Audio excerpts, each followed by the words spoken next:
Un respirateur artificiel presque entièrement automatisé est testé actuellement au Centre de cardiologie de Québec. C'est un appareil qui a été conçu en Suisse. Et Nicole, on le compare finalement un peu à un pilote automatique.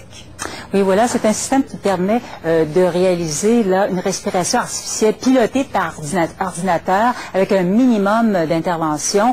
On dit notamment que ça réduit la charge de travail des médecins et avec la pénurie qu'on connaît chez les travailleurs de la santé, on dit que c'est la technologie de l'avenir. Les bénéfices, c'est de réduire le nombre de réglages. Chaque année, dans cet hôpital, 3000 patients sont placés sous respirateur mécanique, la plupart après une opération au cœur. Un instrument qui requiert plus d'une centaine de réglages. Le nouvel appareil automatisé en exige, lui, 30 fois moins. Tout le monde prend l'avion et puis maintenant on est très à l'aise avec ça, d'avoir des pilotes automatiques, avec un pilote dans l'avion évidemment. Et puis là c'est un petit peu la même chose, c'est-à-dire qu'on a un système qui va de manière automatique accompagner le patient pendant toute sa ventilation artificielle, et puis avec des soignants, des cliniciens qui surveillent. Une étude effectuée auprès d'une soixantaine de patients a démontré que l'appareil est sécuritaire. On améliore également le confort du patient.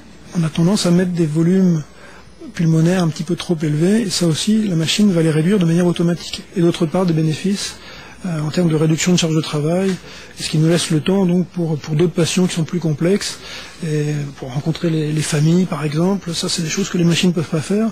Un atout considérable, soutient le chercheur, compte tenu de la pénurie de professionnels de la santé.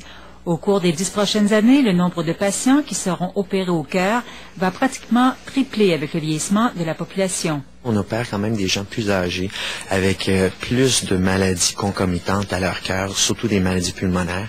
Et donc, pour ces réglages-là, je crois que ça peut être un avantage dans cette population-là. On estime que le respirateur automatique coûterait sensiblement le même prix que le modèle conventionnel, soit entre 30 et 50 000 $. On espère son homologation par Santé Canada dans les prochains mois afin de pouvoir l'utiliser dès cette année. Nicole Germain, Radio-Canada, Québec.